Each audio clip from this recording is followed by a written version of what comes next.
one of us is married. You have a spouse, a husband or a wife. And in this world, you see them as this is the person who loves me the most, the person who will do anything I ask them, the person who I will give my life to, and all this stuff. You think you can rely on them, they think they can rely on you. On the Day of Judgment, what will your spouse be doing? Running away from you. يَوْمَ يَفِرُّ الْمَرْءُ مِنْ أَخِيهِ. And your brother will be running away from you. وَأُمِّهِ وَأَبِيهِ. And your parents will be running away from you. وَصَاحِبَتِهِ وَبَنِيهِ. And his wife, spouse, his husband, his child. لِكُلِّ امْرِئٍ مِّنْهُمْ يَوْمَئِذٍ شَأْنٌ يُغْنِيهِ. On that day, everyone will be busy with their own thing. That is the truth. All these relationships we have in this world, ultimately in the Day of Judgment, they won't matter. It was an imaginary thing. It was a temporary thing. It was not the real thing. It was not the genuine thing. It was just a taste. But on the Day of Judgment, which relationship will we be accountable most for? Yes? The relationship to Allah. The relationship with Allah. So the Day of Judgment, it shows what is genuine, what is real, what is true. It all comes out on that day. I'll give you an example. In this life, you see somebody who's wealthy, they have political power, they have status, they have lots of children, etc. And you think, wow, this person has a very high status in this world. But on the Day of Judgment, if that person was a disbeliever, where will they be found? In Jahannam. In this world, their place was a palace and a special throne that they had. But in the afterlife, that is the true reality of who they were. They are somebody burning in the fire of hell. In this world, the way we judge people, we judge them based on these things: money, family, status, tribe, lineage, skin complexion, etc., postcode, price of their house, how much they earn, job title. This is how we judge people. On the Day of Judgment, how people's reality, the true nature of this person will be shown. Because they won't be judged by these things. What will they be judged by? The relationship to Allah. Their taqwa.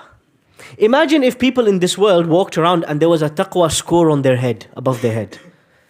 Let's say somebody very righteous in this audience, they are like 85 out of 100. And let's say somebody else is 50. And let's say everybody in this world got a position according to the level of taqwa. So the muttaqeen who had the highest position, the best houses, the nicest cars, the most influence. And the people who have no taqwa are the lowest, people don't even look at them. Imagine if that was the way. But it's not like that. Because this world is a mirage. You know what is a mirage? Allah describes a mirage in Surah An-Nur. Someone knows what's a mirage? Yes? It's an illusion. It's an illusion. Yeah? It's something you think it's there, but it's not there. Like if I'm hungry right now, I might be seeing burgers in all of your faces right now. I'm so hungry that everywhere I look, I just see chicken wings. That's my imagination. That's a mirage. But when I get there, I'm not going to find any chicken wings. I'm just going to find my brother's face. Allah describes this in the Quran. Allah describes in the Quran. You like that joke, yeah? Inshallah, a few more coming. Allah describes it in the Quran. He says, وَالَّذِينَ كَفَرُوا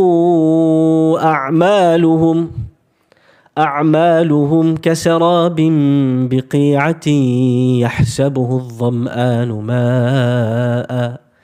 The disbelievers, their deeds are like a mirage.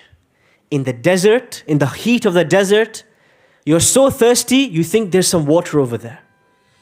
حَتَّى إِذَا جَاءَهُ لَمْ يَجِدْهُ شَيْئًا. But when he gets there, there's no water. It was all his imagination. وَوَجَدَ اللَّهَ عِنْدَهُ فَوَفَّاهُ حِسَابَهُ. He doesn't find his deeds. There's nothing there. He finds Allah there, and Allah subhanahu wa ta'ala gives him his due. Many things in this world we experience, it's not genuine. It's not the real thing. It's fake. It's counterfeit. All of us, at some point in time in our lives, we have bought something from the market that's not genuine. There's some countries, some bazaars, some souq, some markets, some shopping centers. You go there to get fake branded items.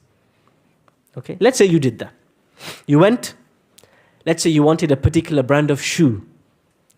And I've done this before myself. You go somewhere, it looks like it, It's got the logo on it. It's got the colors. You buy it. How long does it last? Yeah? 2 months? 3 months? And then you realize, why? I know it was cheaper, but why did I do it? Those fake items, they look like the real thing.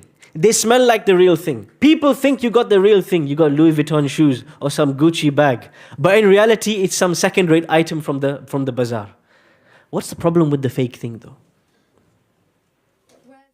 It wears out quickly. It wears out quickly. Yeah. It's not the real thing. It's not the real thing. It's not comfortable. It's not yeah. Right? And it's just fake. It's fake. Yes. When we say Allah is al-haq, we mean that Allah subhanahu wa ta'ala is the real one. Everything else other than Allah has a little bit of fakeness in it. I'll give you an example.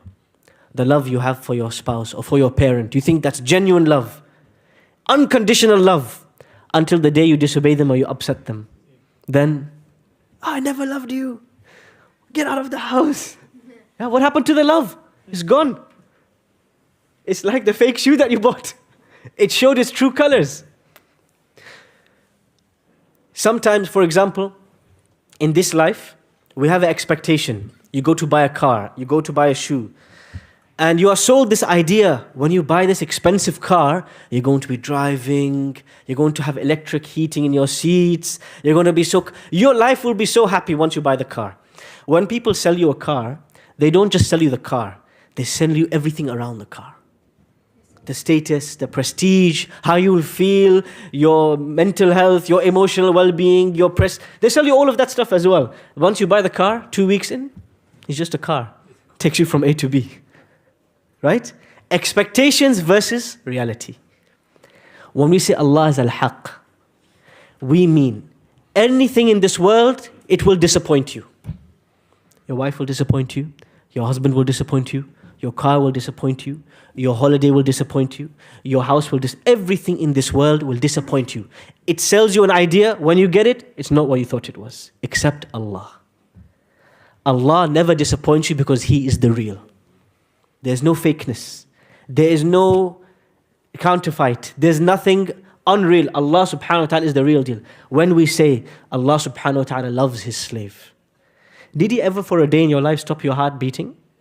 He didn't. Your heart is still beating. We sin, we disobey, we insult, we ignore His salawat. Everything we turn away from Him, He still gives you the heart to beat. This is the real love. This is genuine love because it has no conditions. It's unconditional love from Allah.